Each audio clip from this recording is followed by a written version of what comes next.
here at the USS Silverside.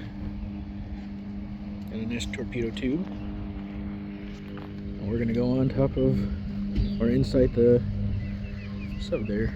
And they have a tugboat.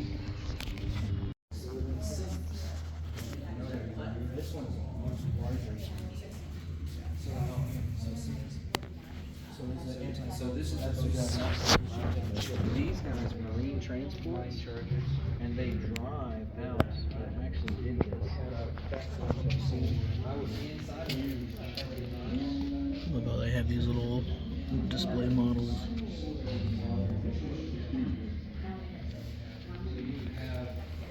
Probably 10 to 12 of these guys. They go out and they circle. They actually make circles in the water. Yeah.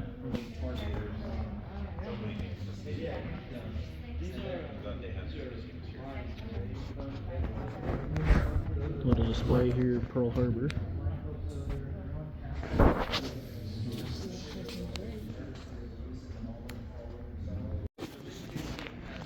So this is pretty cool. They actually have inside this museum paratrooper. Looks like some of the church over there in Normandy. I don't know what the cable's for.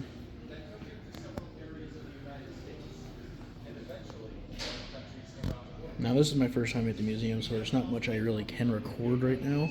But they have tons and tons of little displays, odds and ends stuff. K-rations, knives, all stuff. Hawkins mines, sticky mine, clicker, stuff for the paratroopers would have had. This is so cool. And it looks like a German K-98.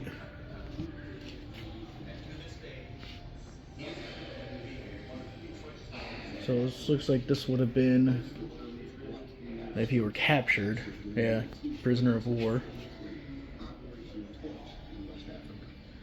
They have a little thing going here for it. Your stove, where you would sleep. Now I don't know if this is like mocked up for an American POW camp or a German POW camp. Or maybe even Jap, as the video is displaying. Baseball, some Class A uniforms. Oh Jesus God, that creeped the heck out of me. Little freaking rat.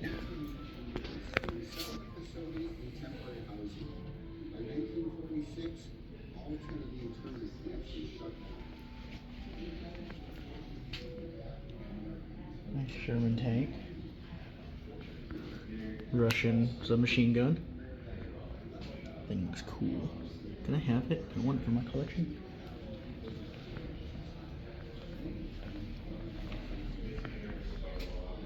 Another little display here. Looks like a Russian hat, but maybe a GI coat at least. So another thing about this museum here, got a little display thing over here. Got a little periscope thing here. Let's see if I can look through it. Oh, that is cool. You can actually can. I don't know if it'll work or not. Nope. I didn't think so.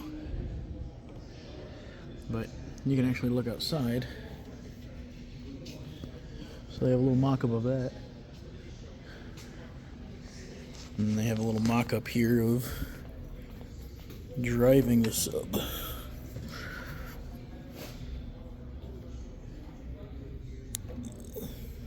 I'm a child when it comes to displays like these, I really am. Oh, someone's honking the horn. Imagine us driving a sub and you can't see where the hell you're going. And you have all of these in front of you. Unlike a car, a ship, a plane, you see what you're doing. Okay, you want to go right, or left, or right. You can't see anything. Granted, there's not much in the sea except for underwater mountains and everything else.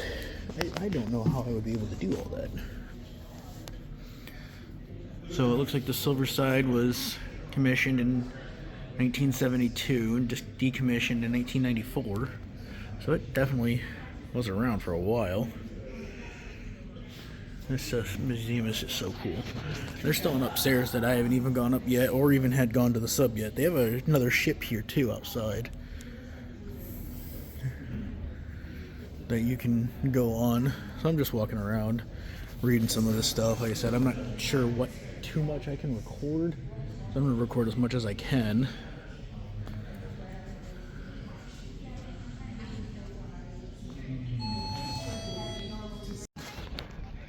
Alright, so I'm finally on the sub, and they did a little video on the inside. So it was talking about this 50 cal gun right here. 2 guys to shoot it, 3 guys to load it, and these are where the tubes are where they would get the ammo. And in the video the guy was just talking about is there was a guy standing here and they were above ground firing, and he got hit, and they have a little marker right here. He did not survive. He's not buried here on the ship, but this is where he got killed when they were firing this gun. Now the wood looks wet, but it's actually teak wood. So it's not, every time they would submerge and come up, it would actually still be very dry. It doesn't get gone after by termites or rot or anything like that, but eventually they'll still have to replace it. But they still have exhaust. And up here in Michigan, they still start this ship, or the sub, every so often. They're actually doing that tonight. I won't be here to get video of it, but you can watch YouTube videos of it. They got a little display over here, some torpedoes. They got bleachers set up for the event tonight. They got a Coast Guard ship over here, and it sounds like there's another, I think it was like an LST further down, and we're going to go take a look at that today too. But we are on a World War II sub. This is cool. I'm going to try to death grip my phone because I'm not trying to drop it in the water. So he was talking about this as well. This is what they damaged. He was talking about merchant. These are for merchant ships, and these were for like destroyer ships or like Navy vessels and stuff like that. They took out 16 mines, rescued 2 paratroopers or Navy pilots, and destroyed 30 other ships.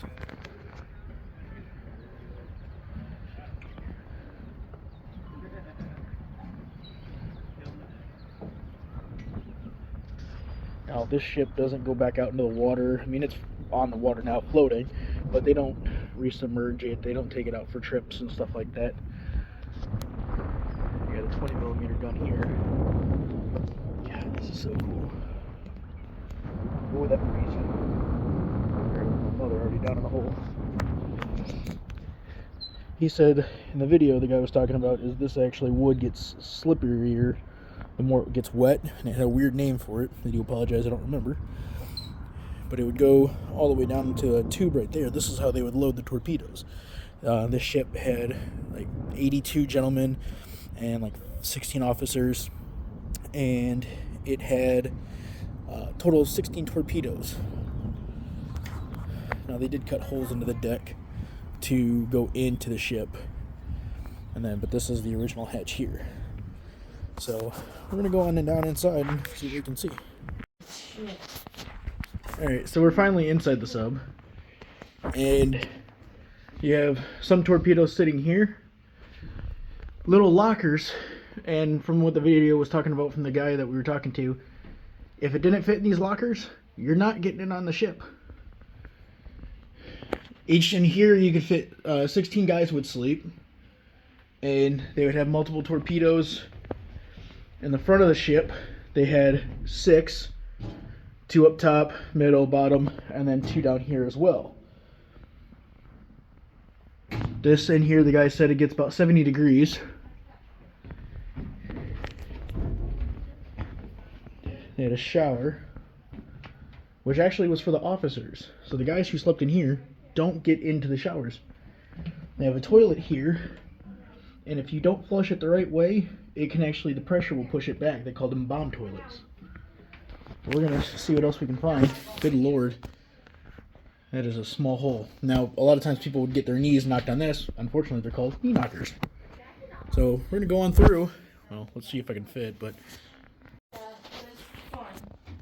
There ain't no way. so we got one little bathroom in here. My mother behind me is trying to get through the door now. Shut up. This is a little door. God, sometimes it will pay to be small. Yeah, I don't have a problem.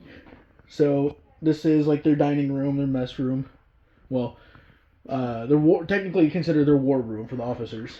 And from what the video was talking about, they did a surgery right here. Apparently, a guy needed his abdomen removed.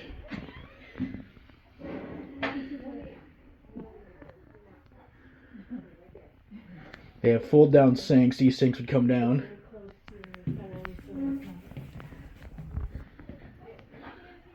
They started putting their awards on here, and from what they were talking about, the boomerang was apparently the guys got a little drunk in Australia and tried fighting a kangaroo, so the story goes.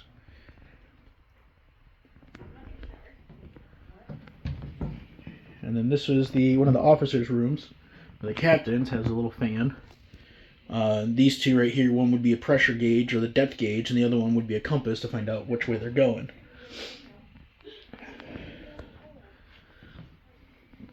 More sinks and bunks.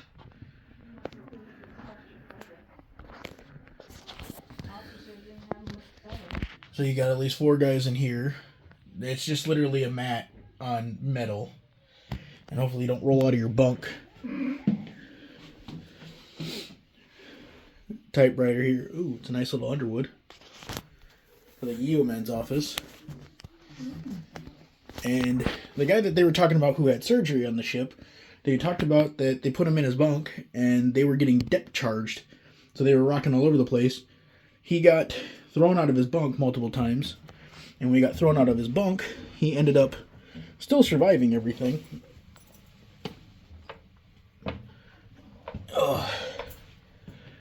Surviving and lived a long life.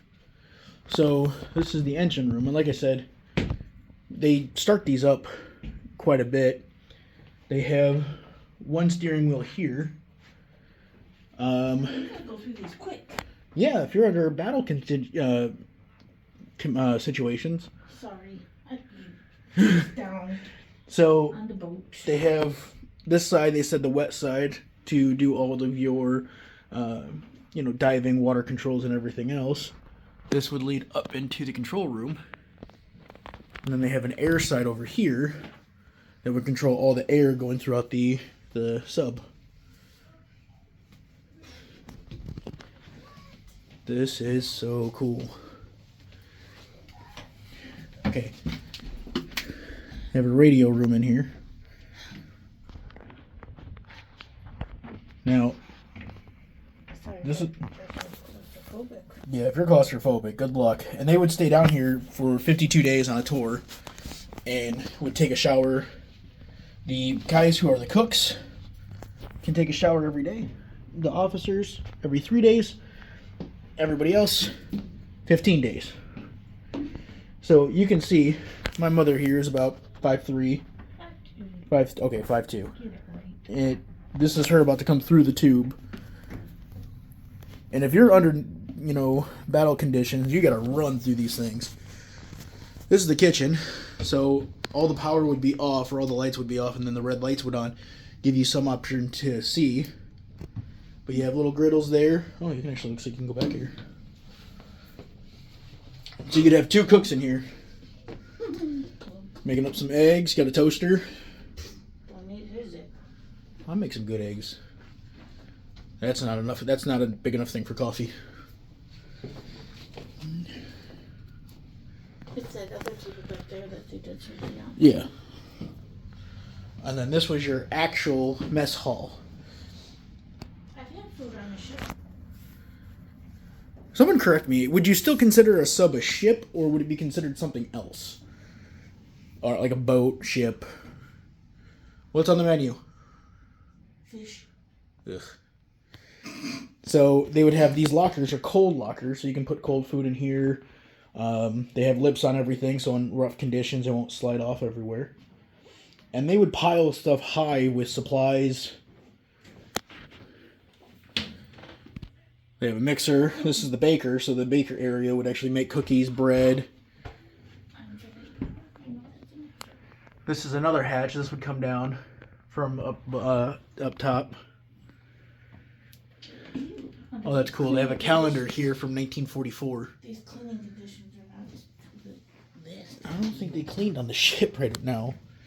So you would come in here, and someone told me once before you can actually pay to sleep on the ship overnight. Now, whether that's true or not still, I don't know. I'll find out. But this is where everybody else would sleep. Got one guy up here, one on the bottom, and the new guys would go onto the bottom. So, yeah, if they had food all over the place, you'd get shoved into it. Anything underneath your bunk. So you might be cuddling with some flour or some sugar. Gosh. And when they're on a patrol, they'd be out for 52 days. And they would not be able to go out and see the sun, open the hatch and everything like that, depending on what their battle conditions are. And from when this ship was activated, they were doing some pretty good damage. If we stay the night on the sub, I'm definitely cuddling with somebody. You got 2 more toilets, and you're definitely getting close with your buddy. Maybe you guys can, oh, you got a little spot up here. So yeah, you're definitely like handling each other. And like the guy was saying, you have to do this a certain way. If you don't hit the switches the right way, all the pressure is going to come back out, and your business is going to be on the inside. Did you see this? What? It says during Silverside patrols, the crew had numerous pets. They included tamed rats in the forward torpedo room, and historical records show that the crew also had 2 dogs aboard. So apparently, One was an Airedale Terrier, and the other was a German Shepherd mix. there's a Both sign were over here named she's Admiral. reading, and apparently on the crew had pets on the ship as One well. of the dogs was said to have been able to climb ladders.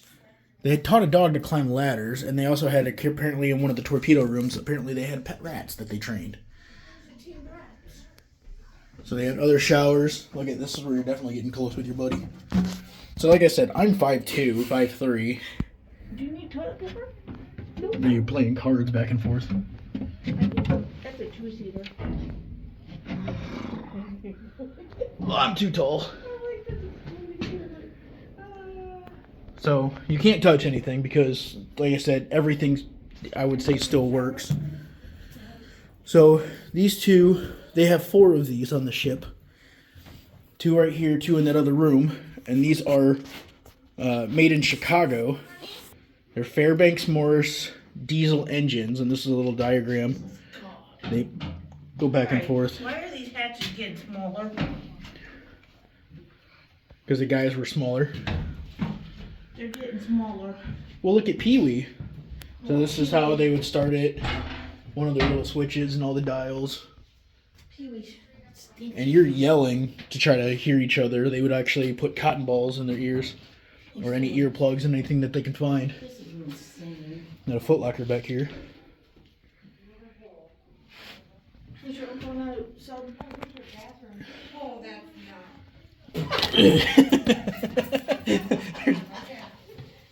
People coming up behind me. So that's the bathroom. Oh boy.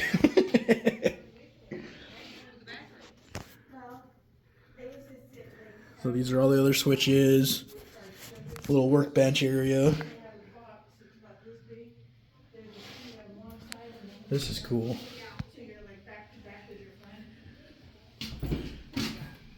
Yeah, Fairbanks Morris. These things are huge. They go further down. From what they were talking about, they pretty much built the sub around these. Little air filter here with some art on it. More lockers.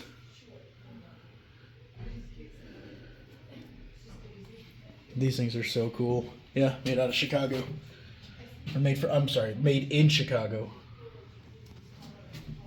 I wonder if that's a piston head there. General quarters. Fairbanks. Yeah. So like I said, I would say 5'2", 5'3". And hard to see, but this literally is about knee high for me. I'll measure. Whose knee? About my knee. You're taller than me. So yeah, my knee is about right here. Then you sure. It probably did shrink. So they have a cage around this. This is the battery. This is not knee high. Oh, this is definitely where you have to go sideways. No.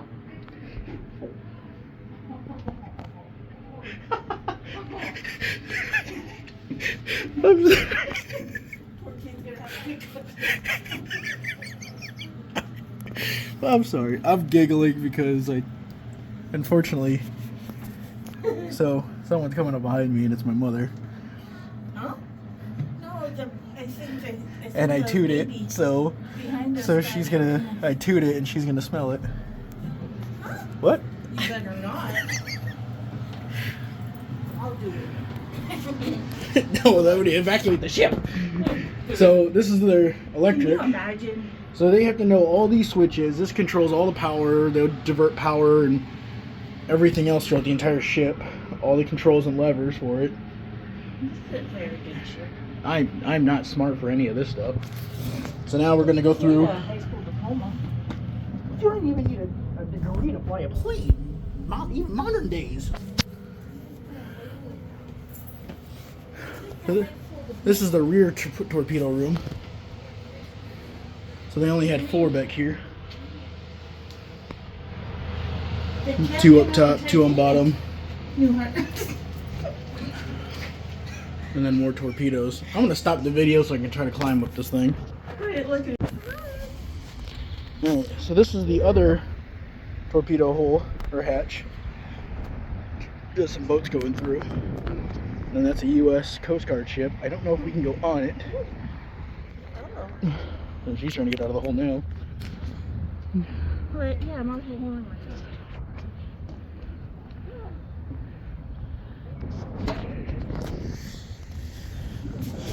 So back here is still metal on top of the ship. That's some guys going on a good fishing trip.